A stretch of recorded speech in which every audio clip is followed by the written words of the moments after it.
ৰেজাউল কৰিমে পদত্যাগ কৰিছে কংগ্ৰেছৰ পৰা মাত্ৰ 24 ঘণ্টাৰ ভিতৰতে কৰিলে। এআইইউডিএফত আহিলে ৰেজাউল কৰিমক লোৱা হ'ব নেকি?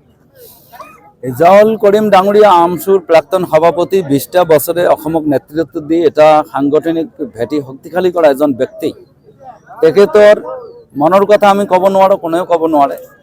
তেখেতে অসমৰ জনসাধাৰণ হৈ যি মাত মাতিছিল এইটো আমি নুই কৰিব নোৱাৰি। তেখেত এজন ভাল ব্যক্তি, মাইনৰিটিৰ এটা কণ্ঠ। সেই ব্যক্তিজনক ফুচুলাই লৈ গৈ বিশেষকৈ ৰকিবুল হুছেইন ডাঙৰীয়া আৰু কংগ্ৰেছৰ কেইজন ব্যক্তিয়ে ৰেজাউল কৰিম চৰকাৰ ডাঙৰীয়া মোৰ লগত যোগাযোগ কৰিছিল। তেখেতে অধিৱেশন পাতি পদত্যাগ কৰি এআইডিএফ দলত যোগদান কৰিব বুলি মোক ৱাদা দি গৈছিল।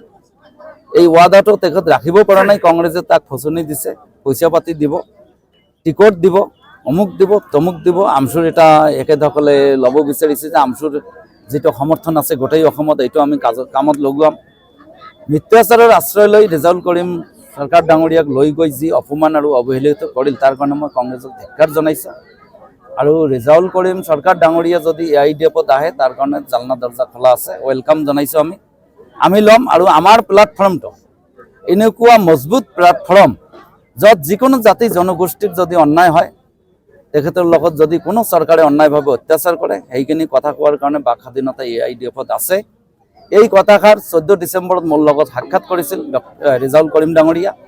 তেখেতক মই কৈছিলোঁ আপুনি যদি মানৱ সেৱা কৰিব বিচাৰে, মাইনৰিটিৰ হকে কাম কৰিব বিচাৰে, আপুনি যাব পাৰে কংগ্ৰেছত, কিন্তু কংগ্ৰেছে আপোনাক এই স্বাধীনতা কেতিয়াও নিদিয়ে। মই খেৰমান আলী ডাঙৰীয়া আৰু ছিদ্দিক আহমেদ ডাঙৰীয়াৰ উদাহৰণ দিলোঁ যে তেখেতসকলে মাইনৰিটিৰ পক্ষত কথা কৈ দুজনে, এজনে ছাছপেণ্ড হৈছে, এজনে মন্ত্ৰিত্ব হেৰুৱাইছে। আপুনি কংগ্ৰেছত যায় মাইনৰিটিৰ পক্ষত কথা ক'ব নোৱাৰে। ইভেনকি ফেৰেস্তাও যদি আহে কংগ্ৰেছৰ টিকট লৈ, ফেৰেস্তাজনো ক'ব নোৱাৰে, কাৰণ ইহঁতৰ বাধা আছে যে যদি মাইনৰিটিৰ পক্ষত কথা কয় হিন্দু ভোট মাইনাছ হয়। যি দলৰ সাহস নাই, সেকুলাৰ বুলি কথা কৈ থাকে, সেই দলৰ কি অৱস্থা। আজি সেকুলাৰ বুলি কয়, ধৰ্ম নিৰপেক্ষ বুলি কয়। আমি সব দলৰ জাতিৰ কাৰণে কাম কৰোঁ। গৌৰৱ গগৈ ডাঙৰীয়াক আহ্বান জনাইছোঁ, এই অমানৱীয় উচ্চতাৰ কাৰণে পাৰ্লিয়ামেণ্টত বক্তব্য ৰাখক, মানুহখিনিৰ হৈ কথা কওক। ডিটেনশ্যন কেম্পত ইছলাম ধৰ্মাৱলম্বী লোক এতিয়াও 2.5-3 লাখ আছে, তেখেতসকলক মুকলি কৰি আনক। ডি ভোটাৰত এতিয়াও 7 লাখ মানুহ আবদ্ধ হৈ আছে। প্ৰকৃত ভাৰতীয় নাগৰিক গৌৰৱ গগৈৰ সাহস আছে জানো পাৰ্লিয়ামেণ্টত এইবিলাক কথা কৈ মোকলাই দিব পাৰিব? গতিকে কংগ্ৰেছৰ অৱস্থা বৰ বেয়া।